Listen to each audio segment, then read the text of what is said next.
How is everybody doing? And welcome back for another Strength Chat episode. Today, I've got a very special guest for you all. Today, I'm joined by a competitive powerlifter and coach. He's got a stable of lifters with national and European titles to their names. Today, I'm joined by the one and only Lewis Keightley-Smith. How are you doing? I'm good, thank you, mate. How are you? I'm very well. Thanks a lot for taking the time to jump on. How are you? What's been happening in your world recently? Well, I've been gallivanting around Europe lately for some holidays whilst prepping for the Manchester Open coming up in 2 weeks. Yeah. So things are going well in terms of training, coaching, holidaying, life in general, just your usual summer. Yeah, a bit stressed with competing. So all in all, quite like tired, Yeah. like typical peaking fatigue. But other than that, mate, no, I'm pretty sound. You'll have to have a holiday plan for after it's done, or have you already got one lined up?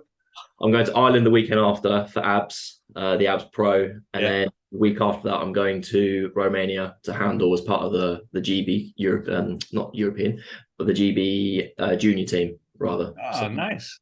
yeah, it'll be all fun and games, mate. And then back for a little bit, and then back out again for European. So it's a bit of a hectic couple of months. Yeah. Good. Plenty of things to keep you busy though. And how are you feeling going into because it's actually they've added a couple of more days for the Manchester Open in there, isn't there? Actually, like there's a lot of lifters going Yeah. in.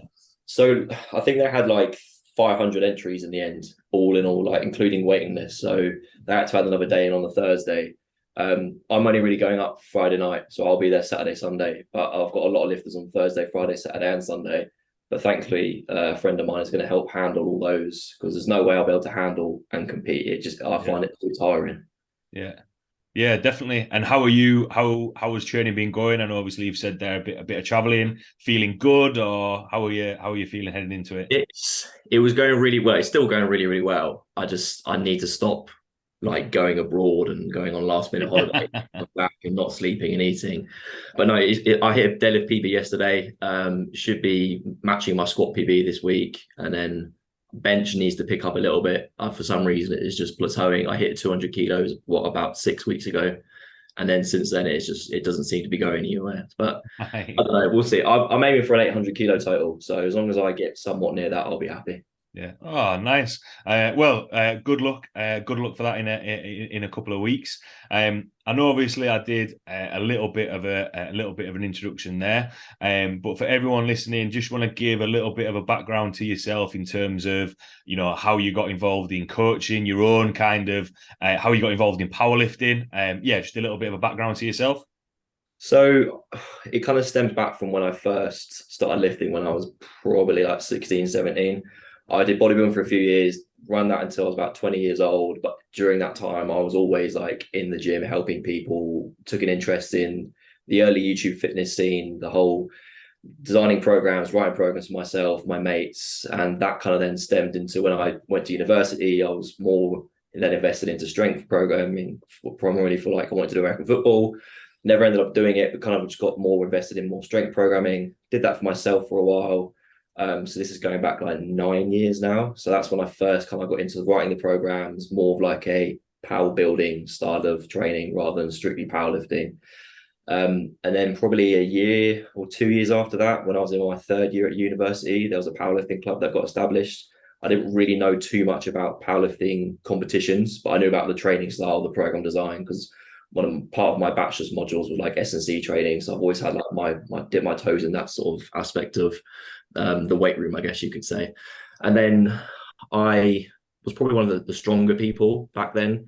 And then one of the coaches asked me to be an assistant coach just to help handle people, learn more about powerlifting, learn more about how we program differently for powerlifting specifically, compared to like normal sport. Because I used to like program for like bodybuilders, or I did a little bit of football, a little bit of rugby, kind of like your S&C style of way of training. But I had to like kind of like mold and develop that into more powerlifting specific. And then I had a coach myself who was also part of the team, who was kind of like my mentor. He was like 4 years older than me. He had a different view and aspect of training back then compared to what we used to do. Whereas before we were all about like your hypertrophy accumulation, peaking phases, and his was a very European style of training. So it was a little bit more intense, a little more volume based. So I kind of learned from him and what I was doing before. And then from then he kind of like mentored me into coaching a little bit more than what I was doing. And then from that, I ended up getting my mates come to me, some of the powerlifters at the club come to me, and I was coaching them for free for probably six months to a year. Right. And then build up a bit more of a roster. Some people then saw some of the guys I was coaching from university, and they're like, "Oh, do you do coaching? How much you charge?" And I thought, well, I don't really charge anything at the moment. So the more people that come to me, and while I was studying, I was like, I'll start at like £5 a week, something low. And then it kind of just stemmed from there. I wouldn't say I fell into it, because I've always done some sort of like sport or fitness coaching, whether it be for bodybuilding, not that powerlifting is not an actual sport, but like a football, rugby, and then powerlifting. So there's always been one of my goals to go down the coaching route of side of things. And then from then I got a bit more of a roster, got more powerlifters on board, got some really good people, made them like national level, winning national titles. And then I kind of just did it as like a hobby for a while. It was always like my side job is what I'd always call it. And then the more and more interests I got, and I think I had a different view and different way of programming from people for the last couple of years, kind of more people wanted to get involved. They saw how well my lifters were doing. And then eventually, I think it was July last year, I went full-time into coaching, which is something my partner always said, like, you'd be really good to do this full-time if you had the time to invest into it. You just need to kind of back yourself. But for me, it was always, previous to that, was just like, I like doing it as a hobby. I don't know whether I could do it full-time. Mm-hmm. And then I don't know, the more I did it, the more people come on board, the more I help people. I just fell in love with it more and more and more. And now I do it full-time under Forza Performance, which has been established for just over a year now. And we're working really well. So we're at full capacity. We've got like a waiting list. So like there's a lot of people that want to get started. And like you said at the start, we've had a variety of people from beginners to international level. Allows me more time to do the GB stuff. So when I go with the junior team to Worlds and Europeans this year, I'm involved with the university GB powerlifting team as well. So there's all these opportunities now. I can do more. Now I'm a full-time powerlifting coach. Yeah. But that's been going on for coaching wise for powerlifting like 7.5 years, and then competing in it pretty much the same amount of time. So it's been quite a while. Yeah. Oh, cool. Well, with that as well, and this is probably more so for maybe younger coaches listening. Obviously, from there, one thing that kind of sticks out is that you enjoy it, you love doing it, which I think comes across with athletes and clients that you work with, because you're going to have a little bit more of an invested interest. Why do you think sort of the success that you had with lifters, why do you think more people were kind of like approaching you for that? Was it the programming, the service that you provide, if you like? What do you think kind of made it snowball, if you like, and grow into you being able to do it full time? I think there's three main reasons. So I always provide a coaching service that I personally want myself, which is program's always there, program's always on time, you know what you're doing, you've got good communication, you're always talking to your lifters, they're not being ignored for weeks, they're not getting programs missed, and there's always attention to detail. And that's something that I always wanted as a lifter. So I kind of take those methodologies or ideologies and put it into my own practice. So I think that kind of helped me the way I wanted to be as a lifter, as a coach. And from that, it was like the programming I was doing, because back then, like, there was not a lot of online coaches for powerlifting. You had like a couple of big names, but most of it was like you get coached by your PT at the gym, or the guy in the corner who was doing like a quick bench for a while that did a little bit of programming, or they'd follow like 531 or all these online programs, or Candito. Whereas now it's totally different. There's coaches everywhere. You could find a coach online in seconds, but back then it was very, very limited. And I think I kind of grew with the online coaching scene for powerlifting at the right time. Now it's really, really hard to get into. It's very saturated. There's a lot of people doing it. But I think for me personally, I kind of come along at the right time and grew with the sport and grew with the coaching. And I think that kind of just helped me naturally anyway, because people were like seeing like my partner that I've coached for 5 years, like her friends that were getting stronger, my mates from uni that were getting stronger. And the way I kind of program was a little bit different. And I think the best way of describing it is kind of how I got very influenced by my mentor that I mentioned before, from the way he was doing things, which no one over here was really doing, but also looking abroad and how other coaches were working around the world and pulling ideas from the content they were posting online, and kind of like putting my own spin on it. And I think now it's a bit more common practice to how coaches program, a bit more the modern day powerlifting style of programming or coaching, whereas back then no one really kind of did it like that. You didn't have like all these like top sets, back down, sub max work, different ways of doing accessories for movement, building muscle. It was always like, here's your block of eights, here's your block of fours. Now we're doing singles, we're peaking. Whereas now it's totally different. It's all modernized. You've got like singles running year round. You've got looking at volume tonnage all the time. You're not really changing things too much. You're just looking at the adaptations and then analyzing it, looking at data. Whereas before it was always like 4 weeks of this, 4 weeks of that, 4 weeks of X, Y, and Z, and then you go and do your comp. So I think that kind of helped as well. And then last is the communication. I've always communicated the same from day one to how I do it now, doing it full time, which has always been, I'll talk to you throughout the day when you've trained, and you'll have a response within 24 to 36 hours, like without fail. Other than like messaging in late in the evening, get it the next day, that sort of thing. So like I'm very, very hot on comms and being kind of hands-on, I guess you could say, with lifters rather than doing it like once a week check-ins. I think that appeals to people as well, because they get that more of a personal touch, I guess, to coaching as well, rather than it just being, here's your program for the whole block, and then here's your check-in day on a Saturday or a Sunday, and we'll speak then. Whereas I like to do it more, you train Monday, you let me know how Monday goes, you go and do Tuesday, then you take the feedback from what I've said Monday, Tuesday, apply it to Thursday, Friday, depending on if it's the same lifts on those days. So I think those main three things, to be honest. Yeah.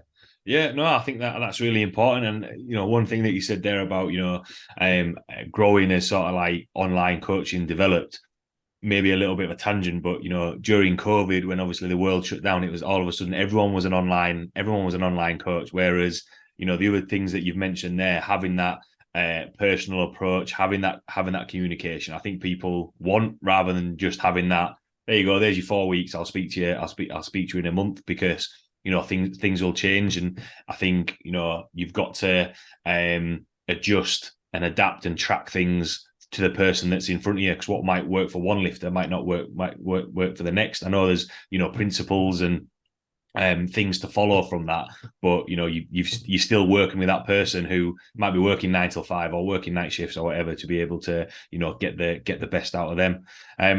One thing that you mentioned about the programming side of things, and I know we spoke about this when we were setting up the podcast, obviously put together a program, obviously the Unconventional SBD, squat, bench, and deadlift. And I just kind of wanted to touch on your thought process behind that, and kind of how it can benefit powerlifters and also non-powerlifters, because I think right now from Sheffield this year, from obviously the world championships, how many people, how many lifters have got involved in that, and there's excitement around powerlifting. I think the entry to get involved in it, a lot more people are wanting to get involved in it as a sport, and how it can be used for people who are competing, but also for people who are wanting to dip the toe in a little bit, but not maybe do the full competition lifts, if all that kind of makes sense. Yeah, I think that's the appeal to powerlifting alone, isn't it? It's like you can do that pretty much anywhere. You can go to pretty much any gym that's got a barbell, plates, and a flat bench, and you can go and do powerlifting essentially. And I think the biggest thing from the influence I had on designing that program is it wasn't really for powerlifters. It's more for people that are either doing some other sport, that are athletes, or just your average Joe that goes to the gym, or someone that's never touched a barbell before that can come in and do it after a couple of weeks of just figuring out how to move properly for doing SBD. And Will from Powering Through was the biggest influence on that, because he come to me as he does, like he's 40 years old, he's a little bit older in life, and he's done lifting before, he's done all the S&C stuff, he's done all his triphasic training, he's done his athlete training, does BJJ. I was like, I want to do powerlifting but not do powerlifting, and I was a bit like, I don't really know what you mean. I want to do squat, bench, and deadlift, but then not do squat, bench, and deadlift. So I want to do like an SSB or front squat, or I want to keep doing close grip bench, or I just want to do touch and go bench, or I want to do like a trap bar deadlift goal, or like just do conventional deadlifting, something along those lines where it's more of like a variation to SBD. So I did that for him for, I think we run it 3 times now, all slightly different depending on what he can do in terms of his training abilities, because he does a lot of like travel with the European Tour for golf, etc. And also running a gym is very stressful on its own. So we kind of sat down together a little bit, and I wanted to know what his goals were, where he wanted to go. And then for me, it was kind of utilizing my methodologies or ideologies on powerlifting programming, how I can then use that for the normal person. Because for me, it was a bit of a challenge, because I like to write Google Sheets where you can edit it, put numbers in, it pings all these bits of data everywhere. And for me, like a bit of a number nerd, I can look at things and change it as I can, like week to week. Whereas sitting down and writing like a 16-week block training where it's all on paper, it's all in a PDF and you can't edit it, was a bit of a challenge. And I think having him as like a guinea pig was a really, really good way to experiment around that. So it's kind of, I don't really want to say it's for powerlifters, because it's truthfully it's not. It's for like your, I don't know, your normal person that goes to the gym, quote unquote normal person, like average Joe, that does a little bit of barbell work, there's a little bit of squatting and benching, that wants to get stronger. Or it's for the athletes that are playing other sport, that are in an off season, that haven't got any competitive sport for like 3 months, that can just go in and get a bit stronger. So I think one of the biggest things Will was promoting in golf, for example, is always like getting strong is not going to like hinder you in your sport. Getting stronger will probably help your performance to some degree. So I thought, well, let's use powerlifting example of getting stronger under the 3 lifts, and then apply that to a barbell program where anyone can sort of do it. So my thinking behind it was, how can I make athletes then stronger while still doing their stuff, whilst still being under a bar? Because it's very difficult, as I'm sure you know, within S&C, to get someone who plays rugby, football, or is a track athlete to then go under a bar and start getting their squat, because they're going to be influenced by or hindered by their other training, because they're going to be not recovered. It's going to be a bit difficult. So that's kind of where I fell into that with Will, and he wanted me to design something where it's kind of like 3 blocks, linear progress, not truly linear, but linear-ish progression, a little bit of DUP, more like single arm movement, unilateral movements that can then help the barbell lifts, but still be applied to their athletic performance, but still has room to be changed slightly, so then they can throw in other movements or exercise that they need to do. Yeah. I think from that was a good explanation over there. And I think when you mentioned there about, it's not necessarily for powerlifters, that's why I wanted to touch on and sort of split that out in terms of the differences, because we always talk about, and again, this might be a little bit of a tangent, but you want to have a look at, who are the strongest athletes, who are the fastest athletes, and you want to piece that together and see how it can help from there. In terms of, when we're looking at using those principles of just generally getting stronger, is that could people use that as a platform to then get involved in powerlifting from using other sports? Because like what you've said there, getting stronger isn't necessarily going to be a bad thing for anyone's performance, whatever that performance may be, whether it's golf or rugby or whatever. There's strength is relative. You're gonna have to use some of it for whatever sport you're playing. Yeah, 100%. I think even if you're running this program, a different program, or you're just doing a different sport and you want to dip your toes into powerlifting, it's all gonna be relative, isn't it? Like, you're still going to have that. You look at all these people that play rugby, American football, or football, and then they come into the gym and then they start benching like 3 plates like nothing. They're squatting 4 plates like nothing. They're deadlifting 220 plus like after a month of training. Like, it's all relative, isn't it? And you see a lot of people that come from these, what people consider actual sports, that come into powerlifting and then they're instantly really strong because they've built up the tissue tolerance, the tendon tolerance. They've got all that adaptation early on from the other sports.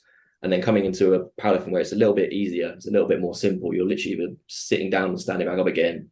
You're pushing something with your arms, or you're just picking something up off the floor. And for them, I think trying something like this program, or the Unconventional SBD program, is probably a good stepping stone into doing something a bit more specific for powerlifting, where they don't have to go straight under a bar and do all these crazy long 3-4 hour SBD days and doing all these sets of bench and learning how to arch and trying to be more, I don't know, positional wise in a squat and doing a low bar and doing sumo. Whereas this is a little bit more, I'm interested in getting stronger as an athlete. How can I do a program that's not going to tell me to get under a low bar squat or a wide grip bench or a sumo deadlift? Whereas this can be one of those where I want to try a trap bar, I want to try a conventional, I want to get my bench stronger. I like squatting, let's do a safety bar, or I'm a really good front squatter. And then if they get stronger doing that and they like getting stronger and they see results from that, they think, oh, maybe I'll actually try a bit of powerlifting and then go from there. Yeah, definitely. One thing on that as well, when we've spoken about mentioned there about athletes who have come from other sports, and a prime example is Emily Campbell. I know obviously she's a weightlifter, but obviously she came from an athletics background and then obviously got involved in weightlifting, obviously getting a medal at the Olympics, which is awesome. With that, do you think that following a program like this, in terms of technique and getting the skill of strength, maybe gives them a little bit of a different focus? Because when we're looking at powerlifting as a sport, yes, they're going to have that raw strength, that raw power, but in terms of the technicalities of pausing a bench on their chest by actually hitting squat depth, whether it's using a safety bar squat, for example, or whatever it may be, do you think by following a program like this, they're going to actually develop their skill and refine their technical aspects of the lifts, if that makes sense? I think yes and no, because ultimately they could follow something. And I've been within the program, I've put very, I wouldn't say basic, but like there's like principles for each lift. So there's like three main focuses you want to kind of look at for squat, for bench, and for deadlifting. And a lot of it comes around to like managing a center of mass and how to execute the lifts properly, like hitting depth, pausing it, etc. But I think a lot of that time it's how objective can they be with themselves when doing it. So like they could be squatting and getting stronger, but are they actually hitting depth? Yeah. They could be doing bench thinking they're pausing, but are they? And are they benching with good technique? Are they squatting with good technique? Are they managing their center mass well? Are they like tipping forward? Like you see a lot of people that do weightlifting, for example, when they come to do powerlifting and they can't deadlift for shit because they're so used to being in triple extension and pushing through the toes that when they come to try and do like an actual hinge movement, it's a bit hard for them. And they don't know how to bench because they're so used to throwing things over their head. And it's all different, isn't it? It's all relative to the sport you're doing. So I think something like this can be beneficial for them to start with, to follow on paper. But I think after that, it's kind of comes to the question, then you need someone to look at it who's been in the sport for a while, who can give you that objective view and say, like, this is what you need to be correcting, this is what you need to be doing, which as someone who's probably been an athlete before and they've been coached before in a different sport, I imagine that's not going to be a problem for them to adapt to, because they're so used to being told to do this, do that you need to move this way, you need to jump this way. Whereas now they're being told, right, follow something like this. And then they're like, well, how do I squat and bench and deadlift properly? So I think it's like, yes, it can help to start with, but then how good are they at being objective and look at themselves? And then when do they need that extra help from someone like myself or someone else to be a bit more hands-on with the communication and feedback and the analysis? Because I think it kind of goes hands in hands. Like you can have a really, really good program, but how good is the athlete going to follow that program? Whereas you can have a really, really good coach, but at least, and then subpar programming, but at least that coach can then be a bit more hands-on and analyze things better. So then the lifter could probably progress a bit more even on like a not as good program, as I guess the best way of putting it. Yeah, I think with that, I think that's a good point, because they're going to have they'll be used to being told doing as they're told, like what you mentioned. But I think sometimes, and like one thing that you mentioned there is, or you mentioned a couple of times of, like a real sport like football or rugby, but there's still rules within powerlifting. There's certain standards that you need to set. It isn't just a case of going in the gym and just throwing a little bit of weight around, because there's technical aspects to it, like what you mentioned in terms of pausing on your chest or depth or deadlifting if you're coming from weightlifting or strongman or whatever it may be. Flipping that on its head then for people who are maybe just getting involved in strength training or have been training for a little while and want to get involved in powerlifting, because I'm sure you've seen it in gyms. I know I've seen it in gyms where putting depth on squats and then saying, I'm maxing out, just doing, and or maybe people are doing singles, but it's just an RPE 24 every time that they're doing it, or bouncing the bench off the chest. How is this, a good platform to be like, what's the best way to phrase this? Actually see how genuinely strong they are when there's certain parameters that they need to work in, but then also think about, okay, this is how we're going to get generally strong. But then also, have a look at is powerlifting going to be right for you? Whereabouts are you to maybe be able to go to a competition in terms of strength, if that makes sense? Do you mean like as in so try and sorry, just so I understand the question a little bit better. So like the person, do you mean like the programming I'm doing, or do you mean like coaching in general? The program they're doing, but then actually coaching in general. So I'm like from both sides. So I think the program that I wrote for the Unconventional SBD stuff, like I said, it's got very basic ways of saying here's the technique you kind of need to be doing. But is like you said, then like how objective are they going to be towards doing that? And I think, like you said again, like when you go to gyms, you see these people doing things that are wrong. They post it online, and then they're saying this is a new PB, it's a new PR. Oh, I could do powerlifting. I'm gonna jump into powerlifting, but it's not really as simple as that. And I think that's more when they need to have someone there objectively to give them the feedback and be truthful with them. Because I think a lot of times, I'm sure you and I, well, I definitely have done this. You do something in the gym and you count as a PB, or you do a lift and you go, oh, that was actually really good. And inside you're going, actually, that's really shit. That shouldn't count. I don't know why I've done that. I think a lot of people are not very honest with themselves. And I think having that person objectively there as a coach or a friend that's mentoring them or whatever it might be can really, really help, especially for powerlifting. And I think if they read the program and stuck to what I've kind of given as guidelines or advice within that program, I think it could help people to a certain degree. And I think after they've done that and followed it to the T, then it's kind of like that's stage one. And then stage two, maybe like going to get some help from a friend in the gym to look over their videos or look over their lifting. And then stage three might be go, right, I actually want to kind of do powerlifting. I want to do a competition. Maybe I need to go speak to a coach or get a coach or have someone out there who can actually help me to get better and further within the sport. Because I think it is a very addictive sport. And I think my own opinion is like coming from bodybuilding where everything's very qualitative and it's all about how you look, then going into powerlifting where it's all quantitative, it's all numbers on paper and then what you're putting on the bar. It can be very addictive, putting another plate on and another plate and another plate. And you're like, wow, I'm actually getting really strong. And then realizing how strong you are in terms of like the number of people in the world, like you're probably in the top 1%. And I think that's quite a nice feeling to have. And also comes with powerlifting, get stronger as you get bigger, you get more muscle, you can look better. They kind of go hand in hand. But yeah, I don't know if that answered your question or not. I kind of went on 10 No, different. no, I'm a big fan of a tangent, so yeah, we'll stick to this one. I think, yeah, with that, obviously, a lot of things that you've mentioned there, and I know obviously we've spoken about the program, and I think, that's useful to know because sometimes. And I've had members in the gym, clients who just enjoy strength training, but they don't really want to do powerlifting. Just doing a competition isn't for them, which is absolutely fine. I've got one woman who's doing is going to a novice competition. She was just like, I want to give it a go, see what see how it feels. I've got the woman who she trains with is like, I'm going to come and watch, but I don't really want to do compete. I'm just happy doing that in the gym, which is absolutely fine. I think kind of moving on to more of the side of people who are competing and wanting to develop a little bit more.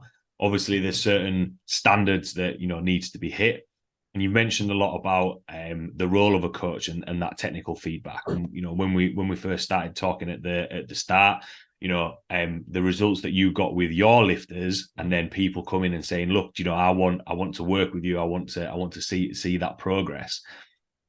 How was your progression of feedback? And as a lifter develops, does your approach change in terms of the level of technical feedback or analysis of their lifts? Because there's the numbers on the spreadsheet, in terms of as they're getting stronger, but then also, when we're looking at lifts, how did that feel? Teaching people how to use an RPE scale or anything like that. How's kind of your approach in terms of that feedback and coaching developed over time, or is it, being the same when you mentioned about the communication is still being the same over time? I think what I've got better at is, and I think the biggest flaw I had when I started was changing things too much too soon with technique. It was always like the way I describe it is I look at someone's lift like a lift, and it's like someone being good at their job, isn't it? They look at something and they could look at it at 10 different viewpoints and go, I need to do this, this, this, and this to change it. And for me, that's what I'm like with squat, bench, and deadlifting. I look at someone's lifting and go, right, we need to fix your bracing, we need to fix your foot pressure, we need to fix where your knees are going, where your hips are going, and all these things going through my head. And at the start, I was always like word vomit on WhatsApp or on the program. It's like, this is everything we need to do. And I think the more I've matured and developed as a coach, I realized actually it's not the best way of going about it. I might have all these thoughts in my head as the coach, but I don't need to tell that to the lifter every time. So I think the biggest change for me has been less in terms of what I'm asking to change every time, and just doing one or two things and then letting that adapt and let the adaptation occur over 2, 4, 6 weeks, whatever it is. And then if that thing changes, then we change something else. If it's still something else needs adjusting. I think what I've found now by doing this kind of approach is like just fixing one thing can fix a lot of things. So if there's 5 things I see wrong with the lift and I change one thing, I found that can knock out 3 straight away. And then it's just, right, we just need to do one more thing and that'll probably get rid of the other thing. So I think looking at technique from that aspect has really, really helped me and how I've changed as a coach in terms of looking at someone's lifting. Because I think that was one of the biggest flaws I was having when I was looking at lifters when I first started coaching. But yeah, I can't remember what the rest of your question was now because I've gone off. No. I think with that, because it is that, I think that's a good point what you said, because, for younger coaches listening, and I did the exact same thing. You kind of just want to say everything. You just want to give them as much information as you can, because ultimately, it's not a case of, sometimes people say it's because you want to show off and show all this knowledge that you've got, whereas ultimately you just want to help them. You just want to give them the information to get them stronger. And I think as well, sorry to interrupt, I think with that, it also is kind of like a way of, like you said, it's like you've got all this knowledge you want to tell them, but I think for me it was like, if you're paying for a service, I want to give you everything I can give you. Yeah. Like, well, it kind of, you can do that, but you can do it over time. And I think the problem that I was having was like, I've got all this knowledge, I've got all these things that I want to do, and I want you to have a really good coaching experience. And I think I used to overanalyze things a lot and used to worry like people weren't having good time training, or they were thinking that my service was poor, or like the communication was poor. When in reality, like, they were really, really happy, and they would always say that. But I was always worried, like, I just want to make sure you're doing well, because I know it's your lifting, but I'm the one that's trying to help you. And I think that's where I kind of fell into a little bit of a rut to start with, which is why it was like very much word vomit. Do all this, change this technique. Look how smart I am. Look at all these things we can do and I can do for you. Whereas like now, as you get older, you realize let's do 1 or 2 things. Let's talk about things, how things feel, like you said, or let's look at how you analyze your RPE. We'll chat about that rather than just chatting about like what I can do for you. It's just have a bit more of a conversation where you do the talking a bit. I sit back and listen. I take on board what your feedback is, and then I change things behind the scenes rather than being like, here's how good I am. I'm going to tell you that straight away. Let's do it as more of a slow process.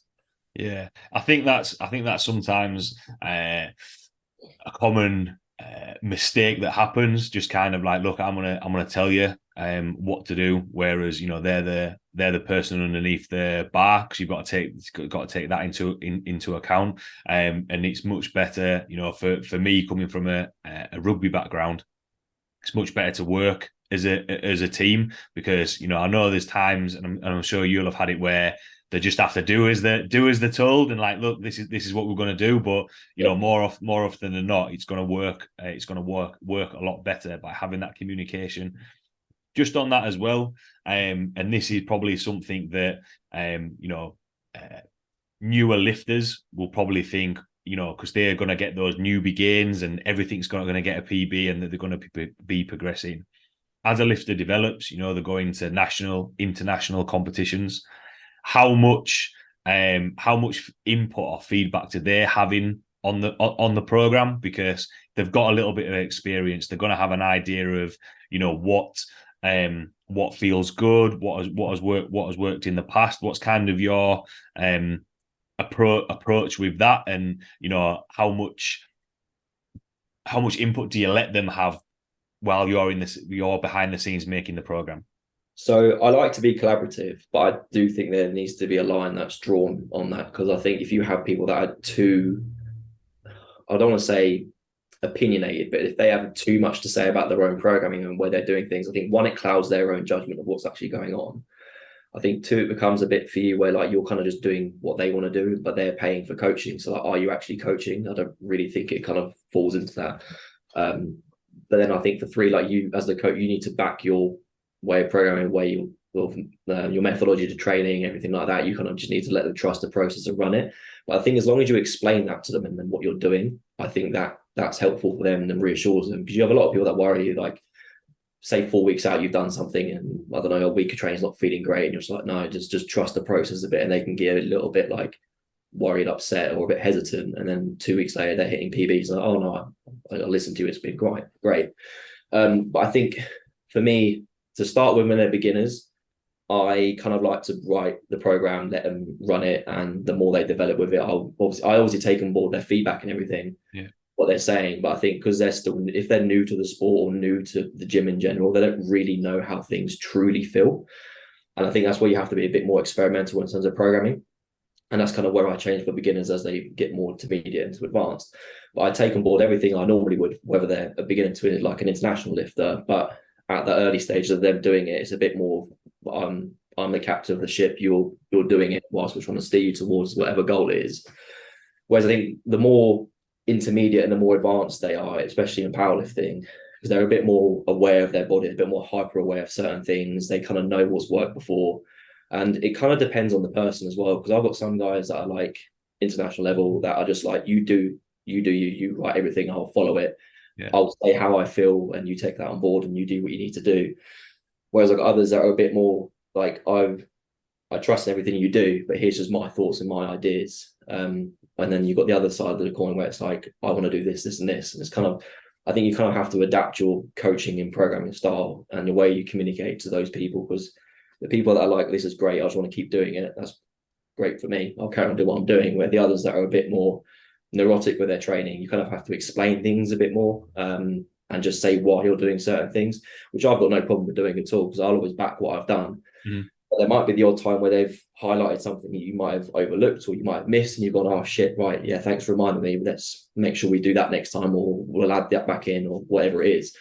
So I think I kind of like, I will put my foot down where I need to, but I will take on board a lot of what their feedback is, a lot of what they're saying, and I always listen to that and what their thoughts and ideas are. And depending on where their training is, we can try some things, because they might go like, I've said the person that coaches me, I said, I want to try doing this after this comp because I'm not going to compete for 8 months. Can we just try and see what happens? And they go, yeah, it's fine. We'll try. If it don't work, then we'll bin it off, which I'm more than happy to do with these people. If they're like, I want to try and do X, Y, and Z. And I'm like, okay, I'm not really a fan of it, but we've got 8 months till your next nationals. Let's try it for a block or two. If it doesn't work, it doesn't work. If it works, great. Then you've highlighted something that I've missed. Yeah. So I'm always open to these things. I'm always open to being collaborative, but I think that sometimes people push that a bit too hard, and you have to just put your hand up and say, look, just slow down a bit. This is my plan for the next 3 blocks. This is why I'm doing things. But I think as long as you explain that to them, then they're more than happy with it. Otherwise, they wouldn't trust you to write it, would they? Because people get like, they get very invested in their own lifting, because they, at the end of the day, it's their lifting, isn't it? You're just there as someone who's behind the screen sometimes, or you might be there in person, you might not be. And you're telling them what to do, and they have to trust you to do that. So I think there's a lot of trust and on their side. So like, I understand why people highlight things a lot, or they worry, or they have questions. But I think as a coach, as long as you communicate why you're doing things to them, then it shouldn't really be an issue. But that's how I personally do things. Yeah, no, I completely agree. I think you've got to say, why is it that you're doing things? Because, they're, number one, like what you touched on, they're paying for a service, so you want to make sure that they're getting the best service possible. But also, is it going to get them closer to where they want to be, whether it be a PB, whether it be to their first competition? That's the thing. We used to run an intern program, and talk about programming. It's like, well, why have you put this here? Why have we mapped this out? And if there's not a reason for it, if it's just a case of, oh yeah, we just did this for a laugh, it's kind of like, well, no, that's not what we really want to do. One thing, don't get me wrong, sometimes experimentation. I went through, just wanted to, he had no competitions coming up, and just as many different bicep variations he did just to mix up. He was like, oh yeah, I'll give that a go. But with that, you mentioned there as well, sort of from beginners to more advanced, how they will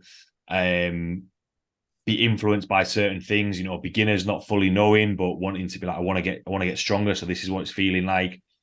People who are a little bit more advanced, being influenced and knows what works. What are kind of your thoughts on, because right now, as powerlifting is growing as a sport, social media, everything that's out there in terms of online coaching, do you think a lot more people are kind of looking for coaches, but then telling them, well, I've seen this, is this working, rather than, like what you said, actually trusting the coach and, you know, your experience? Have you experienced that, or? Yeah, there's been a few things that, like, people will send me posts, or they'll say like, "What do you think of this?" or "Can we try this?" And I'll always just tell them what I'm thinking. Like, sometimes I look at it and go, well, actually, sometimes it's quite helpful because they'll send me something I've actually explained to them like 2 months ago, and they've not done it, or they've like kind of glossed over it, and I'll just reply, "That's literally what I said to you on this day. Go back through our chat log, we'll find it."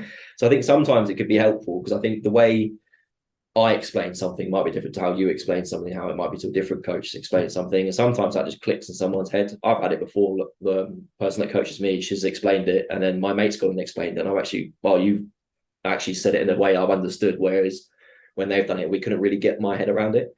And I think from that point of view, it can be really, really helpful. But there are times where they'll send stuff and it could be like, "I want to try this," but I'm like, "Why? Like, why do you need to try this?" Or training's going really, really well. And they're like, "But what about this?" I'm like, "Yeah, but your training's going really, really well. So why do we want to change things?"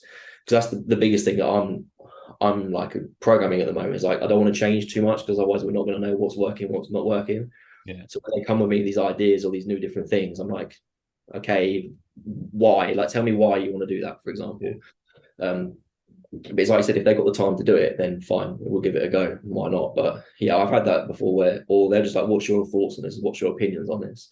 And I'll just tell them straight up like what I think, and they go, "Okay, yeah, I did consider that," which is fine. I don't mind. It's just like a conversation, is it, between coach and athlete, or between like you and me. It's just any normal conversation, and people are always going to ask questions. Yeah, definitely. And I think that's important to know, and you know why I wanted to ask that in terms of your experience, because I think sometimes it can be helpful. I think sometimes with everything right now, it's kind of like information overload. There's so much stuff out there that it's to be expected that, you know, clients are going to find something, and it's not a case of don't ever not bring it to your coach, because like what you said, it could be helpful, and it could be a reminder of, oh yeah, I actually spoke about this with you 2 months ago, but you didn't listen it. But sometimes somebody who has said it a little bit differently, it can be taken on board. Whereas other times, I think, you know, a lot of coaches can sometimes, or maybe a lot of lifters can feel as though, oh well, my coach isn't doing this. But Yeah, sometimes it might be a reason of exactly like what you say. The coaches, as coaches, we're only going to have, you know, their best interests at heart. And if it's working well, you know, why change things? Why throw something in when, you know, it's going to be more of a hindrance than a help? So yeah, it was good just touching on that. everyone's got their own way of doing things, don't they? Like, I'm sure the way I program will be different to how you do things, or how other coaches do things. And I think that's the beauty of sometimes of like looking at everyone's content. Everything is a bit different, but as long as it's working for you as the lifter and you're still progressing at a good rate, then I don't really see it as an issue. But is everyone's got their own different way of doing things, like programming, the way they look at technique, or how they structure something into a comp. It's always going to be like this. Why there's so many different coaches? Because otherwise, if you had the same style of coaching for everyone or programming, then what's the point of hiring me to you to whoever else? You know what I mean? Yeah, definitely. I think that's a good point, because, and then, you know, going back to what we spoke about right at the start, then it comes down to communication. So like sometimes, because I think whenever it comes to training, people will get invested in people. So your approach, your style, you know, how you are as a person, you know, people will be like, yeah, do you know what, actually, you know, I enjoy the programming, but I also like the communication that we've got. And similar to like what you said, sometimes some people, you know, want lots and lots of communication. Sometimes people are happy to just go away, do their thing, come back and be like, yeah, do you know what, actually, I didn't really enjoy this or do anything like that. You know, it's just working with different people. Quite a lot of tangents and topics thrown in there, but the last question that I like to ask, from everything that we've chatted about, whether it be for coaches listening or the lifters listening, what would be your take-home points or words of wisdom from everything that we've chatted about today? Oh, bloody hell. I think if we're looking at it from a lifter's perspective, I think the biggest thing as a coach, and I'll say it as a coach to any lifter out there or any athlete that's in powerlifting, is actually communicate with your coach properly. I think there's a lot of stuff that's been posted online lately about how to communicate as an athlete, how you can better your service with the coach. And I think ultimately, if you're paying for a service with your coach and all you're doing is you're just doing the program, filling it in and not doing anything else, I think stop that and actually start communicating properly. I think one of my biggest bugbears of coaching is lifters who don't talk to me, because I'm like, it's great that you're filling your sheeting and everything and writing some notes in there, but I want to speak to you. I want to see how your lifting's going. I want to see your videos. I want to know what stuff felt like. I think my biggest word of wisdom to athletes is to just communicate, because I think a lot of people can sometimes they feel bad about it. I've got some guys that like they feel bad about messaging me. I'm like, bro, like you're paying the same as everyone else. Like just don't feel bad about it. Like you talk to me as much as you need to talk to me. It's fine. I'm not going to get annoyed if you're spamming or whatever. It's cool. That's my job. So I think the biggest thing for me is just like, if you're a lifter and you want to get better, talk to your coach, because that's what they're there for. Yeah, I think while I laughed at that, I literally had that same conversation this morning about messaging. I was like, oh well, I thought I'd see you in person, and I was like, but I saw you last week, so you've got a week worth of information there that you could have just literally just said, it's just sent in a message. It's not pestering, it's not like taking up time. Like we want that information. So yeah, I think that's a really good kind of take home point, because communication is key. It's all information, and then that's how you can adjust and adapt or improve things if they need to be. So thanks a lot for taking the time to jump on. Really enjoyed chatting with you today. For anyone who might have any questions about what we've chatted about today, see the content that you put out there, or even reach out to you and get involved in coaching with you, where could people find you or reach out to you? So I coach under Forza Performance, which is the number 4ZA Performance on Instagram, or you can find me on my personal Instagram, which is Keightley-Smith, or www.forza.uk. And there's loads of information on there, or just ping me a message. It's absolutely fine. Awesome. Well, like I say, thanks a lot for taking the time to jump on. It was really enjoyed chatting with you today. Thanks a lot to everyone listening, and I will see you all next week.